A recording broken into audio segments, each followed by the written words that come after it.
Hola, buenas tardes. Estamos una vez más en este ciclo de charlas denominadas Diálogo Transformador.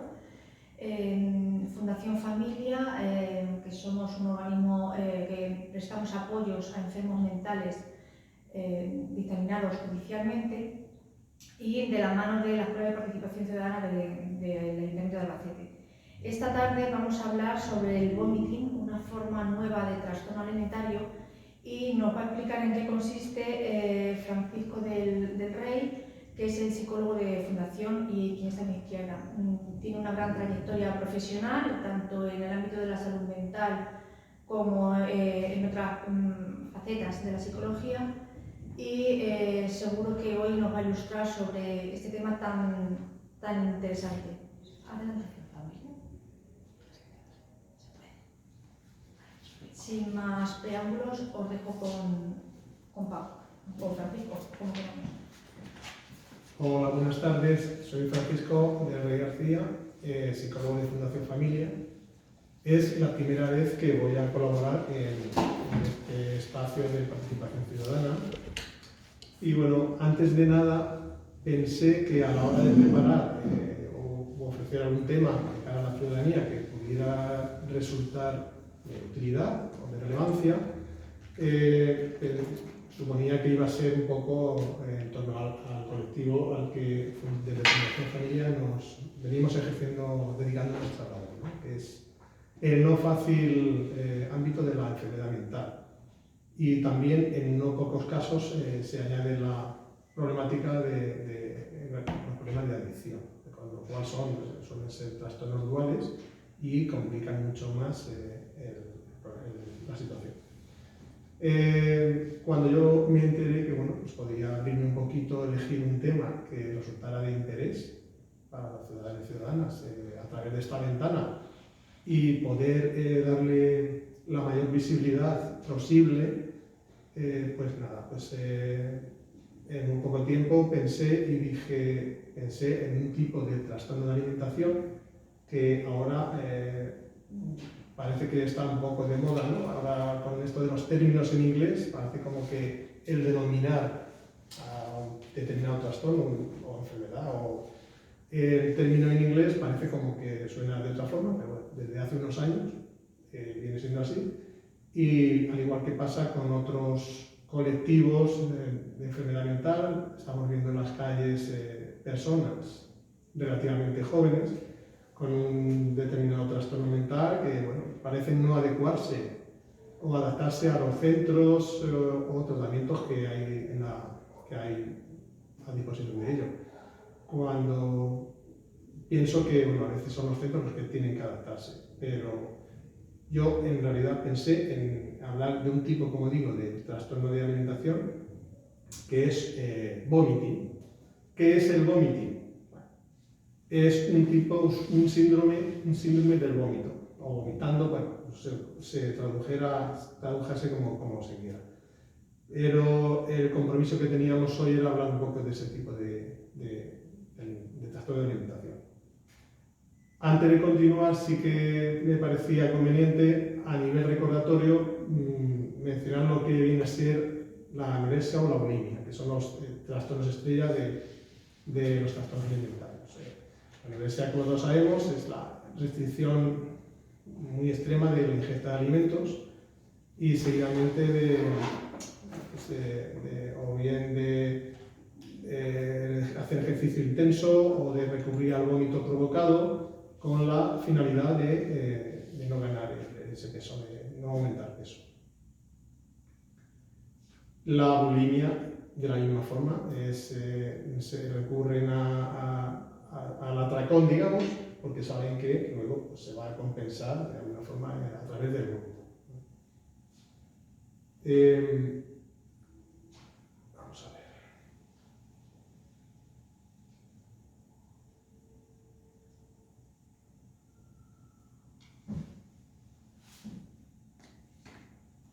Luego, para abordar estos temas, es fundamental abordarlos con la mayor empatía y el apoyo posible, porque como veré después, el tema del entorno familiar es importantísimo en esta situación.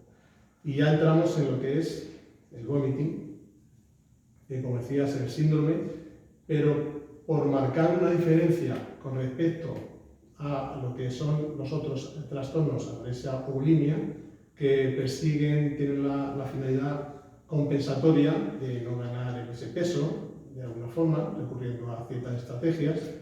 Lo que diferencia al vomiting o al síndrome del vómito de todo esto es, al final, todo este círculo se va convirtiendo en una especie de ritual. Una especie de ritual, un círculo vicioso en el que muchas veces, o la mayoría de las veces, la misma sociedad, los amigos, el entorno del colegio, el instituto, la familia, lo vamos alimentando, ¿no? Pues, de alguna forma a diario, claro, pues, desde la lógica más razonable, pues un padre y una madre, pues cuando ya detecta algo, suele preocuparse, ¿no? Y come y tal, y vigila. Entonces eso lo que hace es alimentar a diario ese círculo, ese ritual, y cada vez, pues, lejos de conseguir lo contrario, pues cada vez se va, la bola que va dando. Habitualmente los trastornos de alimentación van evolucionando hacia este término, hacia el vomiting, porque lo que empieza siendo como la finalidad compensatoria para no ganar el peso, para mantenerse, aquí lo que ya hay de alguna forma se entra como en un ritual para conseguir el placer. Llega un momento que la persona ya solo vive para eso. Ya en un extremo, la persona, la joven o el joven ya vive para eso: comer, vomitar y volver a comer. Y dentro de ese círculo es el placer que se obtiene. Todos los hábitos basados en el placer son mucho más potentes que los del miedo. ¿Por qué? Porque la persona... ¿Se puede? Era un tweet, perdón, disculpe.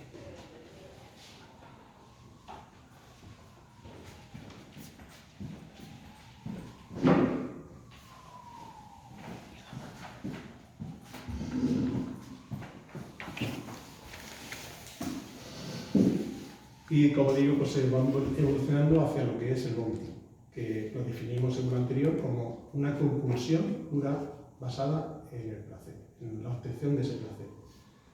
La persona se convierte a estas alturas en una esclava de ese ritual: comer, vomitar, comer. Es en ese preciso momento cuando se anula cualquier intento de razonar, de tomar decisiones o de recuperar el control. Y por tanto esto hace que se mantenga en ese círculo pernicioso. ¿Qué ocurre? Ya la persona es presa de esa garra aterradora. Cada vez más se va extrapolando a cualquier área de la vida. Llega un momento que se daña de cualquier actividad cotidiana, dentro del área social, familiar, laboral, académica, y llega a tener, pues, una importante repercusión significativa en la funcionalidad global de la persona. Porque mientras que se mantenga ese ritual, ya nada, todo pasa por ahí, como digo. La persona vive ya solo para mantener ese ritual. Si este trastorno no se detecta a tiempo, pues tiende a hacerse crónico, invalidante, muy invasivo. Causas. En general podemos afirmar que no se identifica una sola causa. Hay muchas involucradas que pueden estar contribuyendo al desarrollo, al origen de este problema. Por nombrar tres generales, pues, desde factores psicológicos, socioculturales, biológicos o familiares. Paso a comentar cada uno de ellos de forma breve. Factores psicológicos. A menudo esta causa está muy relacionada con problemas de la autoestima, ansiedad, depresión, y ante el estrés crónico tendemos hacia una menor restricción cognitiva, controlando nuestra dieta y digiriéndola más. Es una relación que tiene la ansiedad o el estrés crónico con el tema de la alimentación. Lo que busca la persona es ese control. A través de ese círculo se siente segura y busca ese control. Y como una forma de recompensa, al ingerir este tipo de alimentos, genera sensación de alivio a nivel emocional. Los factores biológicos, muchas investigaciones sugieren que, bueno, pues, que hay alguna predisposición genética que tiende a desarrollar trastornos alimentarios. Los genes pueden ser muy sensibles a los hábitos de alimentación, lo que significa que pueden modificarse dependiendo del tipo de alimentos que se consuman. Sabemos que hoy en día en los horarios que tenemos, el trabajo, las prisas, todo muy puntual, en las mismas familias suele haber unos hábitos de alimentos no demasiado sanos. Y entonces, pues eso puede, de alguna forma, extrapolarse a la persona. ¿Qué consecuencias puede haber? Pues las consecuencias que nos encontramos, desde consecuencias físicas, como son síntomas que pueden incluir desde los más comunes o menos graves, pues, la irritación de garganta, de vomitar a diario, y problemas gastrointestinales, deshidratación, daño dental, u otros menos graves, el desequilibrio electrolítico, arritmias o alguna insuficiencia cardíaca puede también derivar de ello. Consecuencias psicológicas. Las personas a menudo experimentan sentimientos de culpa, vergüenza o aislamiento. En otros casos, estos comportamientos pueden ir seguidos de abuso de sustancias, precisamente pues, para manejar el estrés tan intenso que le genera a las que se ven sometidas estas personas. Luego hay consecuencias a largo plazo. Como decía, es que si no se trata a su debido tiempo, este trastorno puede derivar en problemas muy serios de salud, incluso trastornos cardíacos o problemas renales. Y como decía antes, las compulsiones basadas en el placer son mucho más potentes que las del miedo. La persona se siente segura y protegida de todas las cosas que le resultan desagradables alrededor de su vida.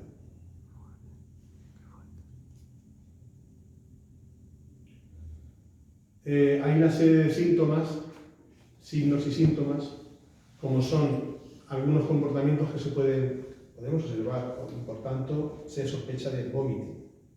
Puede ser desde la pérdida significativa de peso en muy poco tiempo, sin otra causa que lo justifique. Hay un desgaste en el esmalte de los dientes o la hinchazón facial, son unos signos que pueden ser visibles, ¿no? Sobre todo si hay una frecuencia muy repetitiva diaria de ese ritual, del vómito provocado. Otro comportamiento muy específico de este trastorno se da cuando la persona, justamente después de comer, se va al baño. Ahí, pues, justamente se va al baño o lleva ropa holgada para disimular su figura, su peso, o incluso esconde algunos alimentos para su seguridad en caso de tener que recurrir a ese ritual. Porque llega un momento en que la persona vive para ese ritual. Si está de viaje o está en no sé dónde, siempre tiene algo, su arma preparada para el caso de recurrir a eso. Es una forma de canalizar su ansiedad. Y recurre a ese alimento que tiene y luego vomita. En definitiva, es lo que consiste en el ritual. A nivel emocional, es apreciable pues, la tendencia al aislamiento. Le cuesta mucho ir gracia a salir con los amigos o a quedar. En definitiva, prácticamente no tienen grupo social, acaban perdiendo el grupo social. Porque por evitar pues, un amigo íntimo, amiga íntima, al final se va a dar cuenta, su prima, pues, entonces ellos al final se aíslan, terminan por aislarse y de su círculo no lo saca nadie. Hay cambios bruscos de humor, un cambio muy brusco de humor, y tienen obsesión por la imagen corporal. Continuamente están mirándose en el espejo, tienen sus espejos y continuamente están mirándose en el espejo. Eso también es típico de la anorexia o de la bulimia.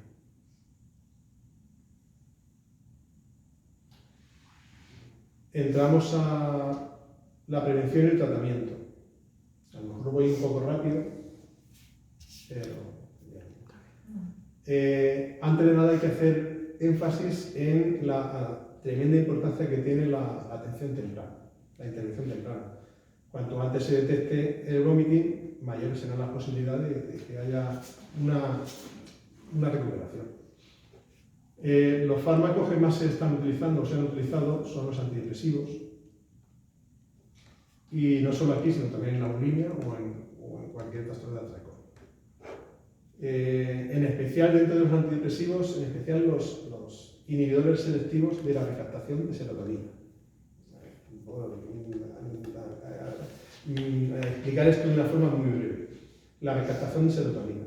Pues tenemos unos neurotransmisores en el cerebro, que es serotonina, que se le llama la neurona del placer. Entonces, de forma natural, nuestro cerebro segrega la serotonina.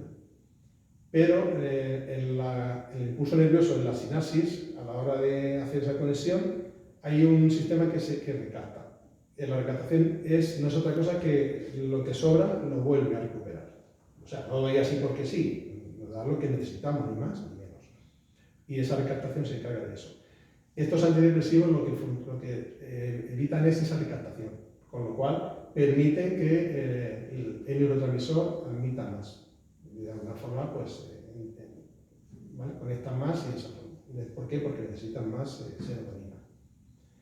Y hay otros, el citalopram, sertralina, pero la fluoxetina es la que está demostrando de una forma más efectiva los resultados, tanto en cualquier trastorno de la alimentación, en ansiedades, en pánico, en otras fobias, pero aquí también se está demostrando en las últimas investigaciones que está dando muy buenos resultados. Y luego, bueno, cualquier tratamiento farmacológico debe acompañarse siempre o complementarse de otras intervenciones, lo que es la educación sanitaria o la psicoterapia individual y familiar. A menudo hay que recurrir a la opción de hospital de día u hospitalización, sobre todo cuando ese índice de masa corporal está por debajo de los límites normales. No lo he hablado antes, pero bueno, si es el caso, puedo comentar que consulte la fórmula para hallar la fórmula del índice de masa corporal, ¿vale? Que no es otra cosa que es la estatura entre el peso al cuadrado. No, perdón, el peso entre la estatura al cuadrado. Luego hay unos límites, unas franjas que entran dentro de la normalidad, sobrepeso 1, sobrepeso 4.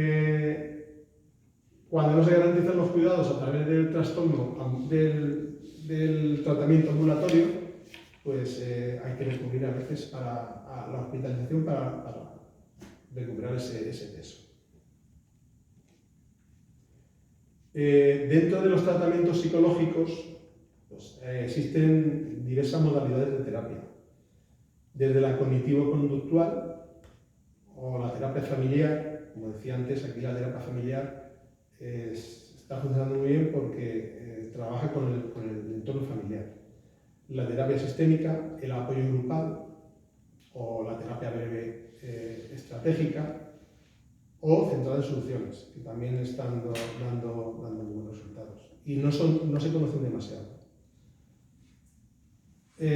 Por ejemplo, la terapia sistémica, al entender que este problema no es solo de la persona, es de la familia, porque la familia forma parte de ese círculo, es el que, como decía antes, está alimentando ese círculo, ese ritual. ¿Dónde has ido? O come, o todo ese tipo de cosas, con toda la buena intención lo que hacen es alimentar más. Se está diciendo cada día tú eres un anorésico, o tú eres una bulímica, o tú eres... Es una lógica que es lógica, o sea, es lógica para la redundancia, pero a veces se trabaja desde lo ilógico. De alguna forma se rompen los esquemas y hay un tipo de terapias como esta que digo, la estratégica o la sistémica, que están funcionando muy bien dentro del entorno familiar. Incluso a veces se trabaja solo con los padres, porque la persona, en la mayoría de los casos, se niega a venir a terapia, claro, lógicamente, se niega. Y muchas veces se trabaja con la familia para dar esas pautas, de cómo hay que actuar, ¿no? Porque si no, están contribuyendo a mantener ese círculo. Luego también destacar los programas que hay de psicoeducación o de habilidades sociales. que intenta fomentar un estilo de vida saludable y promoviendo el respeto hacia uno mismo y hacia la gran diversidad de personas, ¿no? de las personas, cada uno con su cuerpo. Ahí también se divulga eso y se está cada día pues, sensibilizando más a la población. Y hay innumerables recursos y apoyo especializado, porque estamos hablando de un problema muy complejo que no suele hablarse de ello, pasa muy desapercibido en cualquier familia, y lo que hay que hacer es dar visibilidad, hablar de ello. Porque a pesar de la gravedad que oculta, lo tenemos en la familia, en los grupos, en amigos, en mi compañera de clase, en la vecina de arriba. O sea, es un problema que está pasando muy desapercibido para la gravedad que oculta. Cuando ya se destapa todo, como decíamos antes, pues ya esa persona ya va a necesitar un nivel alto de tratamiento, de recuperación, en fin.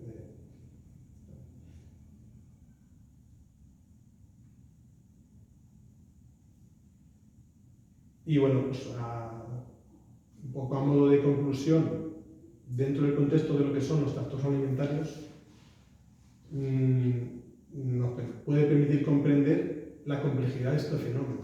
La complejidad de este fenómeno, al tener muchas causas que dan lugar a su origen o a su desarrollo, también sigue siendo un tabú. Pues, como el tema de, hay muchos temas, yo siempre pienso en el tema estrella, que es el suicidio, ¿no?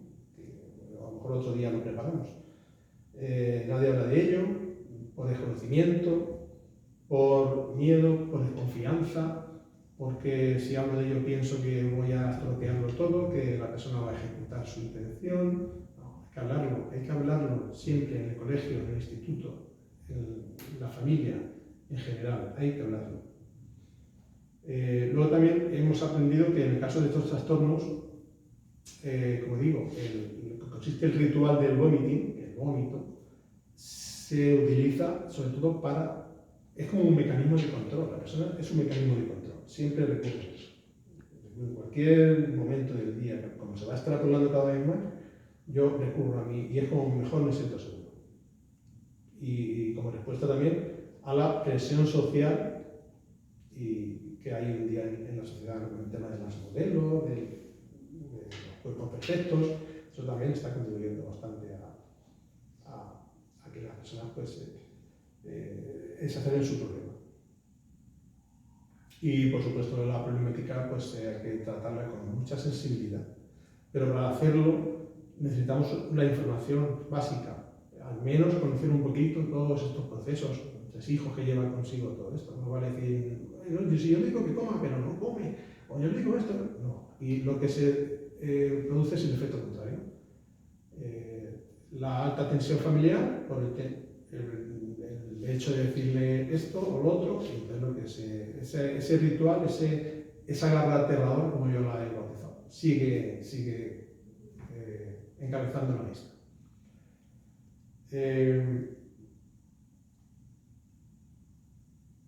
De esta forma, pues, vamos a ayudar todos a promover lo que es la salud mental y el bienestar. Por eso me parece importante, a través de esta ventana, dar visibilidad a todo esto. Porque ocurre como muchos asuntos. De esto todavía no se habla mucho. Lo decía aquí, yo me enteré de la alimentación, pero solamente vemos lo que ya es los más graves. Pero los menos graves, que no tienen menos graves porque están ocultos y no nos callamos, o bueno, sí, tiene este problema, hay que llevarlo al médico, pero eso sigue. Por eso muchas veces la empatía y el apoyo familiar, sobre todo familiar, porque es donde el núcleo familiar es el que envuelve a la persona y en el que se trabaja desde la terapia. También el grupo social, sobre todo si es una edad adolescente, que el grupo social tiene mucha fuerza. Es fundamental que se fomente esa sensibilidad y ese apoyo.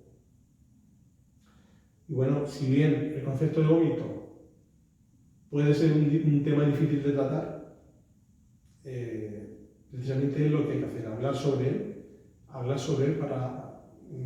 pero de forma abierta, para ayudar a desestigmatizarlo y crear ese ambiente crear ese ambiente donde las personas se sientan seguras para pedir la ayuda que necesiten. Y poquito más. Espero haber aportado alguna información de interés para quienes puedan necesitarlo.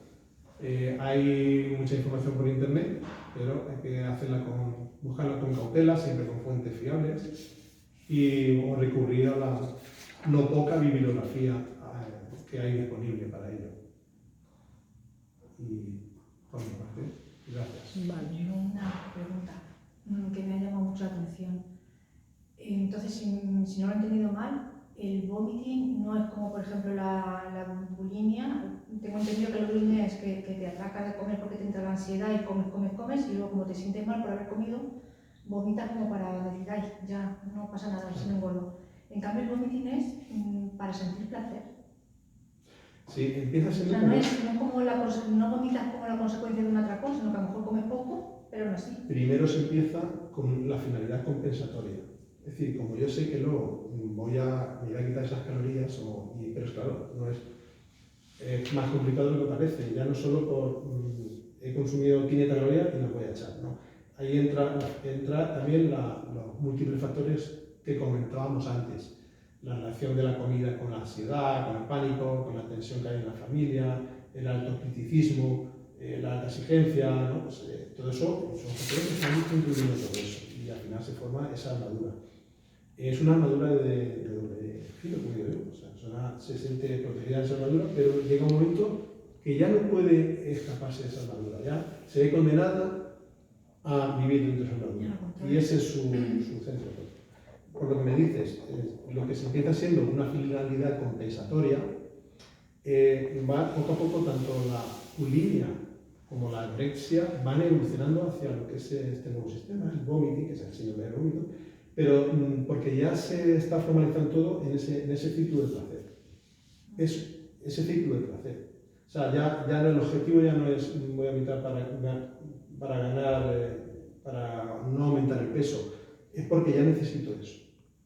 Necesito ya no soportas tener el alimento en el cuerpo. Necesito recurrir a ese es un ritual. Necesito recurrir a ese ritual y ya una vez que eso se instala, porque, como digo, al haber poca información, al no hablarse de ello, en mala comunicación, pues eso va pasando el tiempo y la persona pues se va. Claro, llega un momento que, como decíamos antes, dentro de la sintomatología, aparte de la psicológica, pues llega un momento que la persona se aísla, no sale. ¿Para qué va a salir? Para que mis amigas me den la murga, o para que esto o lo otro, o si no, yo no voy a comer. Entonces llega un momento que se aísla en su casa, en su habitación, y bueno, llega un momento que se mete en su armadura y eso es lo que... Pero evoluciona eso. Es una adicción también, ¿no? Es adictivo también, ¿no? Sí, porque con la vida que llevamos ahora, que estamos todo el mundo corriendo, trabajando, que sobre todo cuando los hijos son ya adolescentes, incluso no coincidimos con ellos en casa. Es muy difícil detectar. Es lo que comentaba antes, que por el día a día que llevamos hoy en la actualidad, en las mismas familias, empezando con que no conozco esas familias que coincidan todas las figuras de la familia, a comer los mismos. Eso coincide los domingos en los días de fiesta. Claro. Y entonces eso también está contribuyendo, ¿no? Pues los malos hábitos, o me compro algo rápido porque tengo que volver a la oficina, o ahora vengo al instituto, pero no. O sea, todo eso está, lógicamente, la angustia alimentaria está contribuyendo junto con otros factores a que eso se vaya. Sí, la imagen. Hay una la televisión y esa modelaje tocando los telediarios, claro. Porque no hay ni una sola periodista fea ni gorda contigo. Entonces, a mí me hace mucho que pensar, ¿eh? De alguna forma, pues la persona va asociando, pues eso, ¿no? Va asociando todo eso, confluye todo.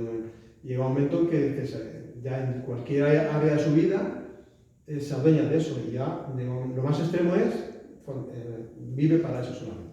Es el ejemplo que ponía, extremo. Ya vive para su ritual. Comer, vomitar, comer. ¿Hay qué relación hay entre los trastornos, los tics o los trastornos obsesivo-compulsivos y esto? Porque lo que tú estás contando de cómo funciona el mecanismo del placer a mí me recuerda un poco a eso. ¿Es parecido o tienen asociación? ¿O es gente que ha tenido antes alguna obsesión? Ten en cuenta que esto es muy relativo y muy global. Las personas que tienen cierta predisposición genética hemos dicho que podía ser a los trastornos de la alimentación. De alguna forma, hubo un momento en su vida muy puntual que, igual que alguien que tiene un trastorno de pánico o una fobia, en un momento dado, se cruzó con algo que le impactó tanto una sola vez en la infancia y ni siquiera lo recuerda, pero luego eso va madurando. De repente tiene unos miedos inespecíficos que no se ve, ¿no? Hasta que ya se va a terapia y se va delatando todo eso. En este caso, sí, los tics pues, pueden tener cierta relación. Se va asociando en este caso al tema de la alimentación, porque de alguna forma, una vez que la persona se siente segura en su armadura, ya forma parte de eso. Y luego, pues los tics, hay muchos tipos de tics y de manías, de compulsiones. No deja de ser, es una compulsión, efectivamente. Es una compulsión que recurre también al pensamiento, pero es pensamiento compulsivo, efectivamente. No deja de ser forma parte de una sintomatología de tics, pero bueno, en este caso engloba lo que es el trastorno alimentario. Yo lo ubicaría, este tipo decía que era un tanto novedoso, pero no novedoso, para que ahora viene en término en inglés, un poco, parece que viene como un poco, o al menos no es muy escuchado. Yo creo que vomiting tal cual no se ha escuchado mucho, al menos en España, bueno. Entonces, yo diría que eso que no se habla y lo que me estaba comentando es una compulsión y se ven recurridos a eso. ¿Y cuáles son las actitudes? O sea, yo soy endocrino, o sea, estoy poco, pero no me dedico especialmente a TCA, no tengo así una dedicación especial. Pero sí que tengo la sensación a veces que me consultan padres, como nosotros sí vemos gente joven en las consultas, por leves signos de sospecha y uno no sabe muy bien qué decirlo, porque efectivamente la asistencia psicológica en España no es muy accesible.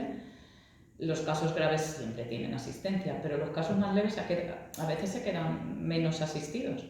Entonces, ¿cómo les podemos explicar a las familias? Yo no tendría ahora mismo ni idea de cuáles son las actitudes que sí. O sea, tú dices que el ambiente familiar tiende a perpetuar y lo entiendo con mucha exigencia por parte de los padres o mucha crítica, mucha tendencia a la crítica, pero ¿cómo se le puede explicar a unos padres cuáles son las actitudes que ayudan a salir de eso en las fases iniciales? O también, digo de los padres y los hermanos, pero también de los amigos, porque algunas veces nos llega información a través de los coetáneos.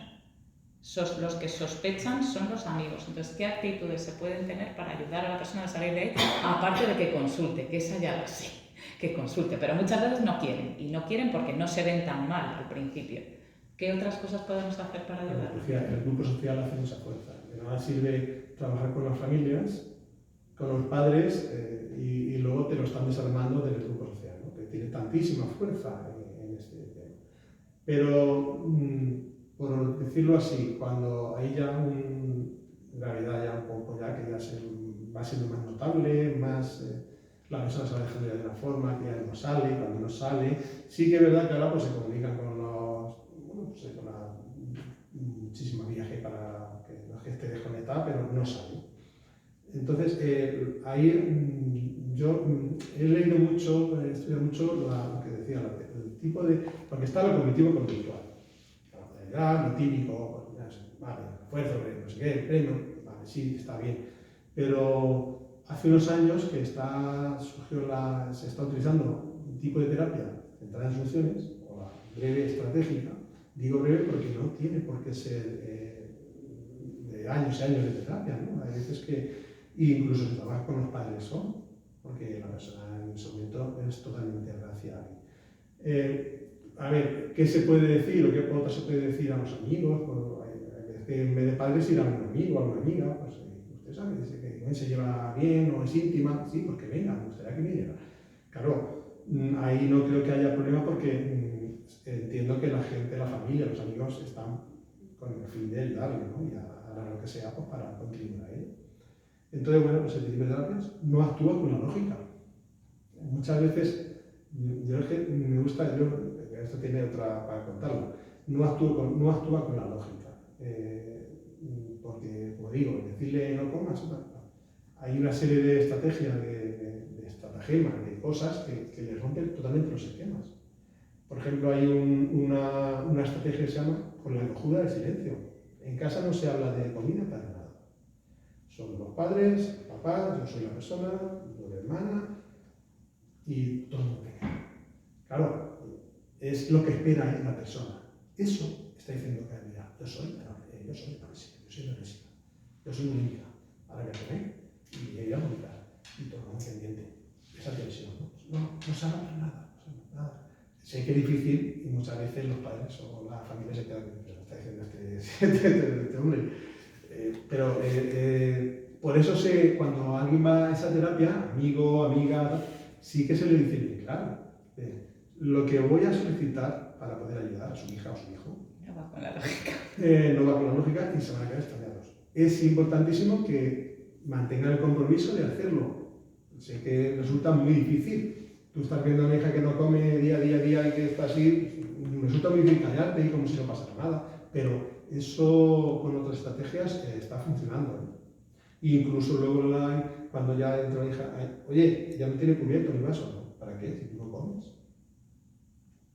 Ya le está rompiendo los sistemas. Hay una serie de cosas que de verdad, si tú no comes, ¿para qué? O sea, me llama la atención. Y entonces, porque lo que es normal, ya, como decíamos, cuando se recurre a tratamiento, a hospitalización, cuando ya la cosa ha llegado donde ha llegado. A nivel endocrino, a nivel, claro, ya necesita hospitalizarla sí o sí para recuperar al menos la nutrición. Pero mientras tanto todo esto pasa desapercibido porque no se habla. Y si se habla algo es para criticar, para esto, para el otro. Entonces todo eso al final se va engordando cada vez más. Y claro, se extrapola a todas las áreas de la vida. ¿Hay valoración de si afecta más a hombres o a mujeres? A ver, en los trastornos de alimentación siempre hay un ratio mayor de mujeres. Últimamente sí que se están detectando muchísimos casos de hombres jóvenes. De hombres jóvenes, no necesariamente mujeres, pero sí que habrá un ratio de 3, 4, 1. 3, 4, sí. Aquí todavía ganan las mujeres. Es por lo que decíamos del tema de los modelos, de la alta exigencia que hay en la sociedad de hoy en día. Sí, digamos, si yo lo entiendo bien, que tú inicias hipotéticamente este proceso por una cuestión de imagen hacia ti mismo, más que un problema psicológico, entiendo yo. A veces, bueno, o se confundirán o se añadirán. Alguien será pues, una cuestión de imagen física y otro porque tenga un problema de estrés, de baja autoestima. Quiero decir, supongo que es complejo como para analizar de una manera tan básica como lo estoy haciendo yo, ¿no? Pero habrá cuestiones... Te decía, de autolesionarte a ti mismo, o sea, voy contra mí aunque no me dé cuenta, me produce placer, pero por otra parte me estoy abocando a enfermar de mala manera. Y luego yo veo complejísimo el abordar este tema, porque ya no sé si en las unidades que hay de tratamiento, aparte creo que sí que la bulimia y la anorexia sí que se tratan, pero no sé si este concepto o esta enfermedad, el vomiting también ya, sí, también Sí. se está yo tratando. En la unidad de trastorno de aquí de la OCA sí. También. Pues bien. Y luego, pues no sé, claro, tratas al paciente y a la familia, entiendo, el entorno ya es más difícil, llevar a los amigos, digo yo, desde el desconocimiento de lo que es un hospital y una unidad de tratamiento, pero claro, es estas cosas que se quedan etéreas y te es difícil a veces llegar a la raíz quizá tratas la consecuencia, pero no la causa, digo, Es que, claro, al ser multicausal, pues es muy complejo, un fenómeno muy complejo. Abarca muchos profesionales, mucha gente, entonces es bastante complejo, ¿no? Al final todos los factores trabajan sinérgicamente, tanto los biológicos como esa predisposición, lo sociocultural, todo al final van confluyendo todos y están todos a ir armando, a ir elaborando esa armadura que digo. Claro, en la salud comunitaria quizá tenga un sentido muy, oyéndote hablar, un sentido muy interesante, ¿no? Es decir, claro, un médico puede estar con sus pacientes y en su consulta, pero desde la salud comunitaria que puedes abordar amigos, a gente con las mismas patologías, los colegios, en fin, Claro, es un bloque que cuanto más sumas, más esfuerzo, pero necesario, entiendo yo, por la dimensión que toma este tema. Yo creo que es muy complicado, vamos, desde mi punto de vista, porque con la sociedad actual que estamos, hay un culto a la imagen tremendo desde pequeños.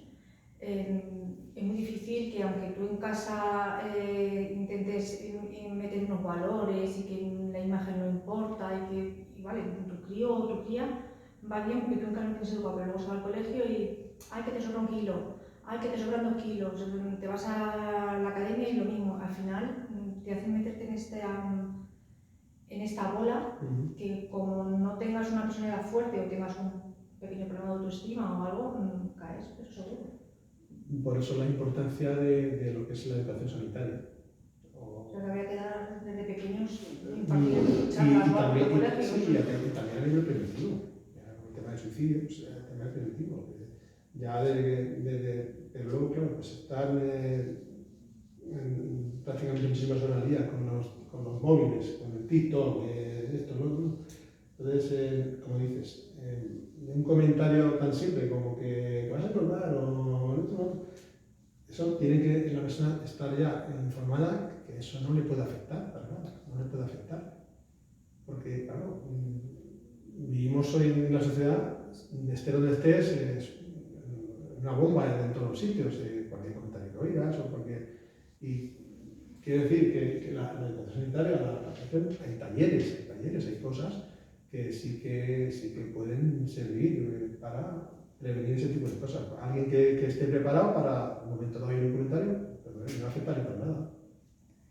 También hace años una residente nuestra hizo un trabajillo así de investigación personal, o sea, un trabajo que no iba a ningún lado, pero que lo hizo ella por curiosidad personal, de buscar en qué manera había foros claramente promotores de los trastornos de la conducta alimentaria y nos enseñó unas páginas web en internet, la presté hace tiempo, ahora 10 años por lo menos, de poner los pelos de punta. Entonces no sé si eso sigue siendo muy activo, si las personas con las que tú has interactuado te han contado esas cosas, porque eso es que lo acaban contando, gente que va evolucionando y va mejorando y va saliendo, pues en los grupos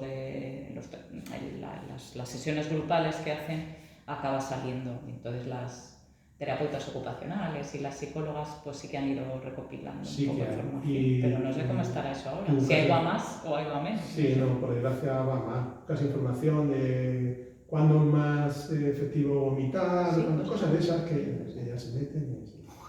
Y había un tipo de tratamiento, no sé si lo he comentado, apto para este trastorno, específico para este trastorno, que debería consistir en lo que es la técnica del intervalo o de posponer la compulsión del placer, del vómito.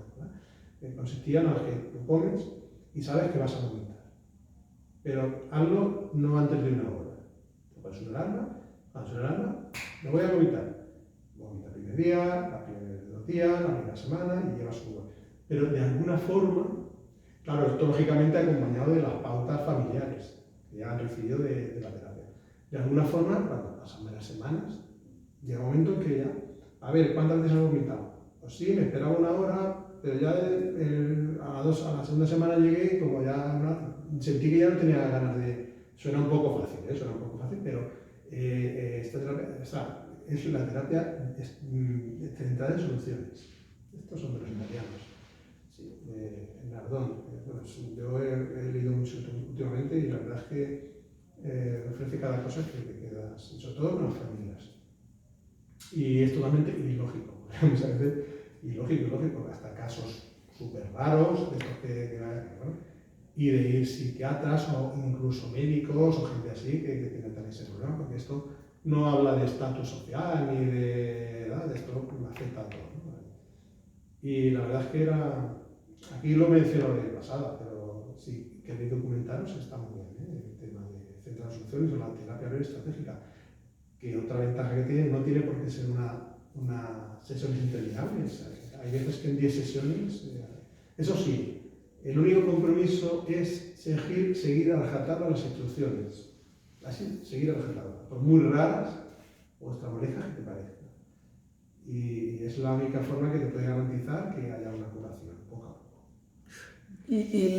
Solo es la imagen que uno tiene de sí mismo, si está muy gordo o tal, o esto que hablabas antes de causas genéticas, que ya, bueno, hay una carencia de algo que tú tienes y vas buscando ese placer a través de este mecanismo, ¿no?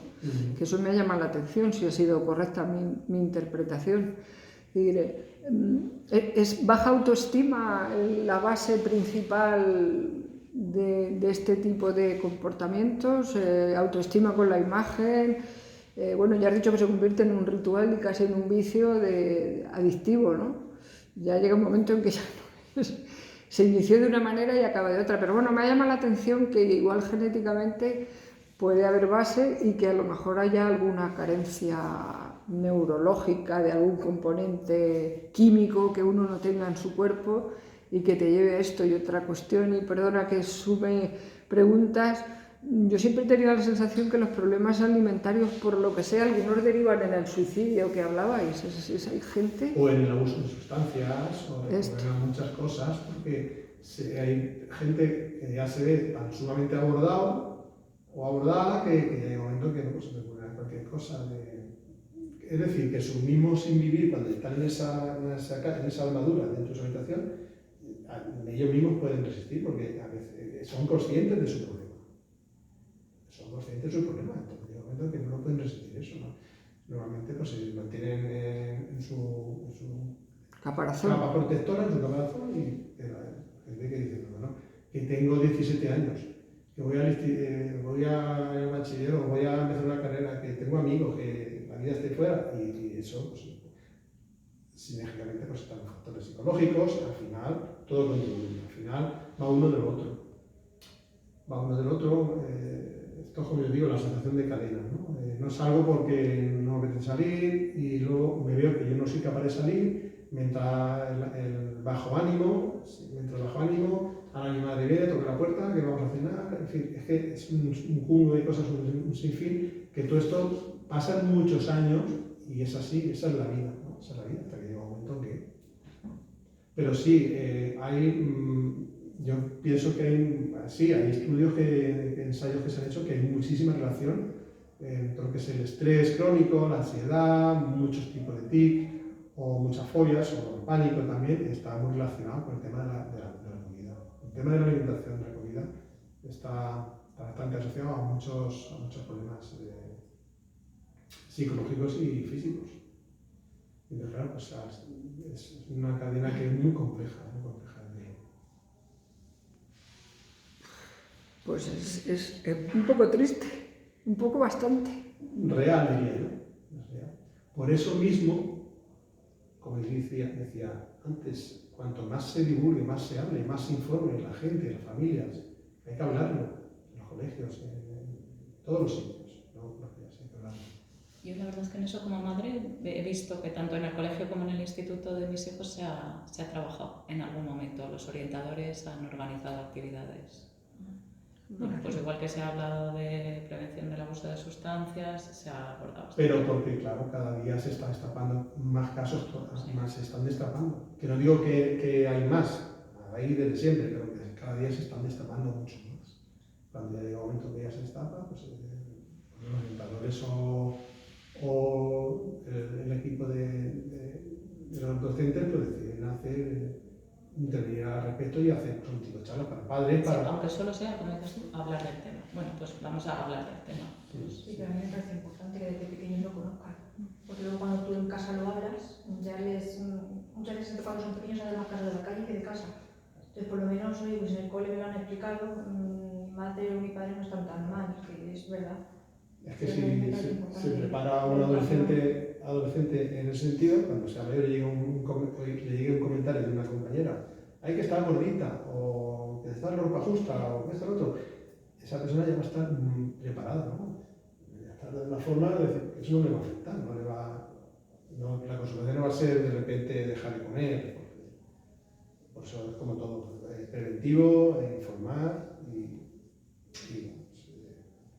Es un tipo de enfermedad, adicción oculta o que está tapada porque fíjate con otro tipo de adicciones que son más públicas. Tú te vas y eres adicto al alcohol, otras cosas, y estás en público o por la calle o tal, ¿no? O en tu familia es más evidente, pero esto casi que como que lo esconden, ¿no?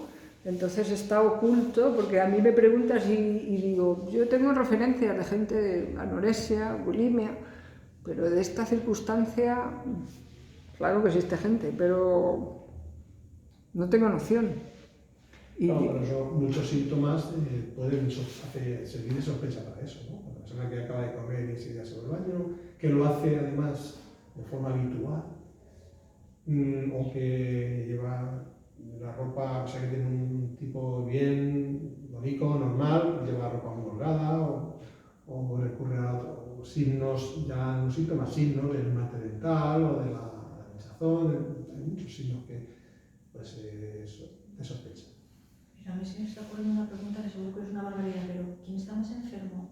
La gente que está constantemente preguntándote ¿a qué bien estás? ¿Me has adelgazado? No sé, hay personas, yo conozco muchas personas que solamente se fijan en eso. Ay, pues qué guapo que está no sé quién, que ha adelgazado ahora. Ay, ¿esa persona está más enferma o está más enferma la persona que tiene el trastorno? Porque hay personas que no tienen trastornos alimentarios, pero sí están obsesionadas con la imagen y te la transmiten constantemente. Ay, pues has adelgazado un kilillo, pues está mucho más guapa.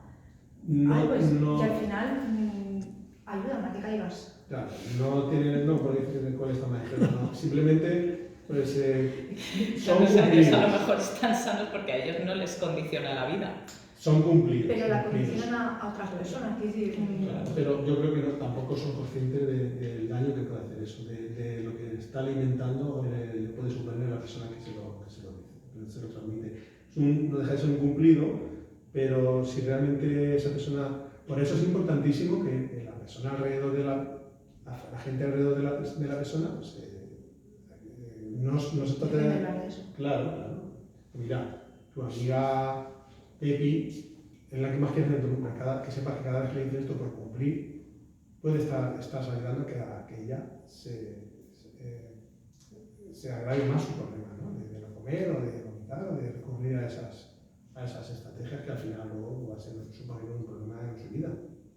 Por lo que esa muchacha si tiene esa pauta, porque no tiene que ir a terapia para aprender eso, simplemente pues ya va a intentar tratar de hacerlo de otra forma. Bueno, en general debemos de hacérnoslo mirar con el culto al cuerpo de todo tipo, desde que eres feo, eres más guapo, o que estás gordo o que no estás gordo, pero yo creo que eso nos pasa a todos, no solamente luego se convierte en una enfermedad, sino que nacemos ya en una sociedad donde A ver, a todos los. tienes que ser guapo porque vas a triunfar, y si eres feo vas a tener una serie ya de hándicaps, de inconvenientes en la vida seguro, aunque uno diga que no, esto va así. Y es muy difícil, es decir, la aceptación hay un prototipo como de belleza y luego los demás en el paquete los feos y estos los guapos, y quién se casa con los ricos o con las ricas, los que son más guapos porque no sé qué y tal, quiero decir, que es para que no lo miremos en general. A todos nos gustaría tener un cuerpo bonito, pues, claro, pues una figura, una imagen, claro, todo, pero realmente pues hay de todo. Por eso, una de las cosas que se puede trabajar desde la educación sanitaria y los talleres pues es la sensibilidad y el apoyo a toda esa diversidad de personas. No todos somos iguales, más altos, más bajos, más feos, más claro. Sí que es verdad que eso, independientemente del hábito que lleve cada persona, no todas las personas llevan el mismo hábito saludable, entonces eso también tiene que ver.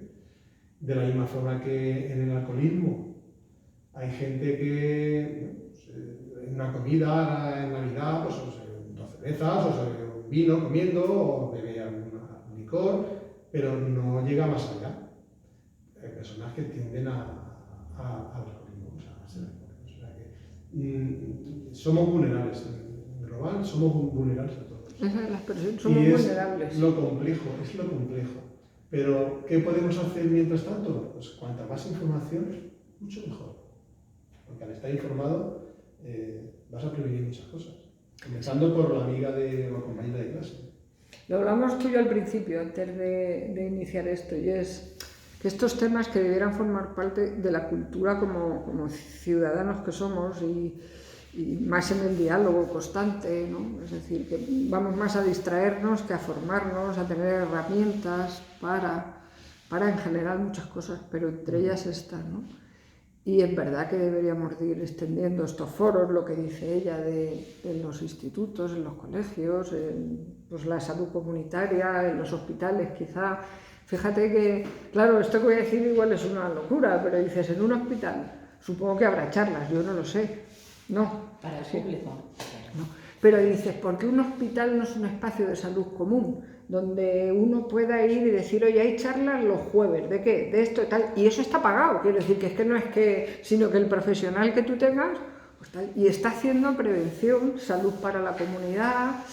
Ay, es un cambio de paradigma, ¿no? Digamos, de decir, pero sería estupendo, porque cuando uno se sensibiliza con cualquier tema, pasa en la vida, tú ya no estás de otra manera hacia ello, y si vas incidiendo, vas creando, con las generaciones vas creando otra manera. Pero fíjate, un hospital, yo pienso, debería de tener, os pongo un ejemplo que me pasó el otro día, te hacen una pequeña intervención y dices, fíjate que bien es compartir, que te digan, te estoy haciendo esto, cuando te lo pueden decir, cuando te están operando y estás, pero esto es pues, el bisturí, y ahora te estoy haciendo esto y esto y esto y esto, pero hay un silencio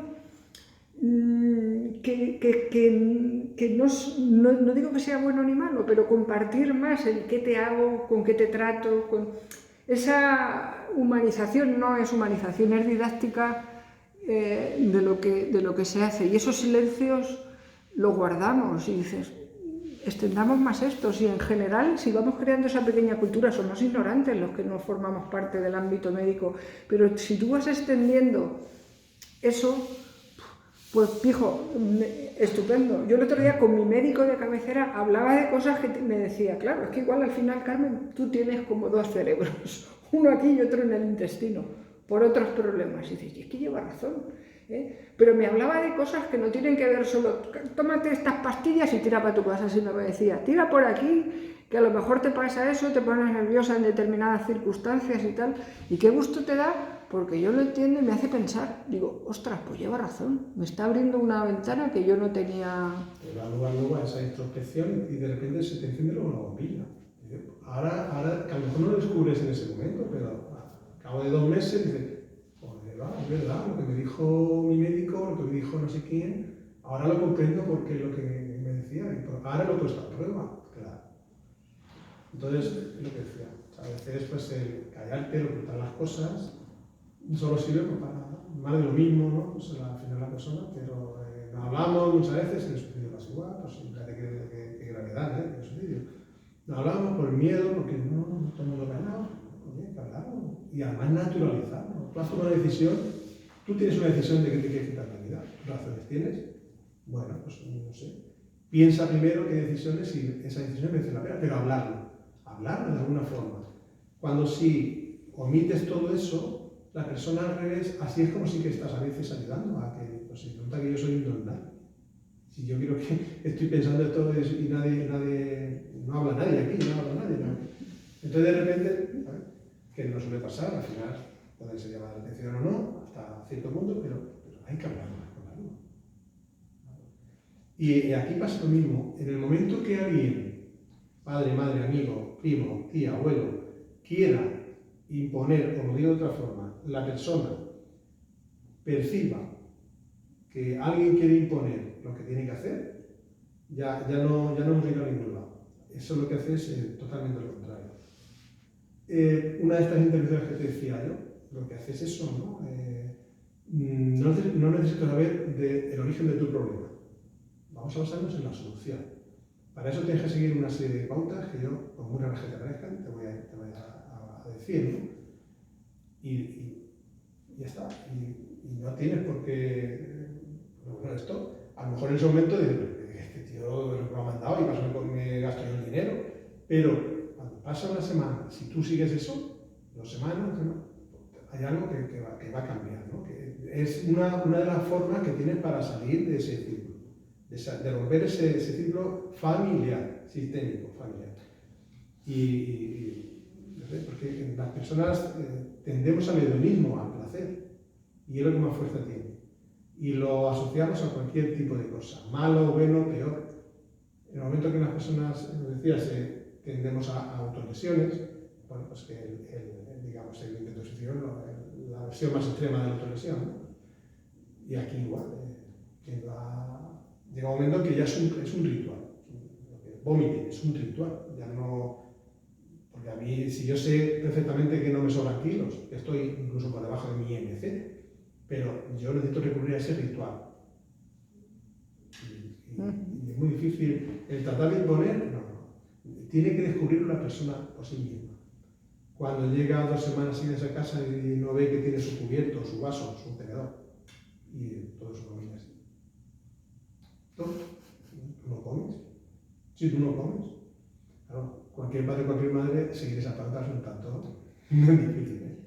Pero si tú no comes, ¿o qué quieres que te compre hoy para comer y vomitar? Una notita. ¿Qué quieres que haga esto para...? O sea, hay un montón de estrategias, de cosas que suelen estar funcionando en ese sentido, porque el imponer, y aquí pasa también en otras cosas, cuando alguien trata de imponernos algo desde fuera, nuestra reacción va a ser lo contrario, la reactancia psicológica que se ponga. ¿No? A mí tú no me vas a decir lo que yo tengo que hacer. No. O aunque no lo digan que me calle, pero yo voy a seguir haciendo lo mismo. Hay algunas estrategias que tienes que, a base de estratagemas, a base de metáforas, parece simple, pero está funcionando. Parece simple, pero la persona llega por sí no va a decir, no me ha puesto nada porque no como. De alguna forma le va a hacer cambiar un poquito, cuando menos lo que es la habitualidad de ese ritual, ¿no? Sí, sin censura, sin castigo. Va a llegar un momento que la persona, bueno, esto, o eso que digo, el posponer eso cada hora, llega un momento que dice, ya no está. Y la verdad es que, bueno, pero que es muy complejo. Hablamos de esto, tiene una complejidad enorme por la diversidad de factores que tiene, es la vida misma. Estamos envueltos hoy en día y la alimentación es una forma ya no solo empezando por la familia, por los hábitos de alimentación que tenemos hoy en día, de sistema que llevamos, todo está contribuyendo a eso. Y es enormemente complejo. Por eso, cuanta más información y más educación para preparar, intentar prevenir a la población adolescente de esas cosas, que una simple fase de asegurar un delito, no te vienes, eso puede destapar lo otro. Si esa persona me han dicho, te van a decir esto, o sea, de alguna forma preparar, pero no solo a ella, sino a la que hace el comentario también. Eso que es importantísimo. Porque a día de hoy, ¿qué podemos hacer? Por eso que es lo que intentaba decir, que formar y educar para que tú, si recibes el comentario, no te afecte, y tú, si eres de la que haces comentarios, dejes de hacerlos. Claro.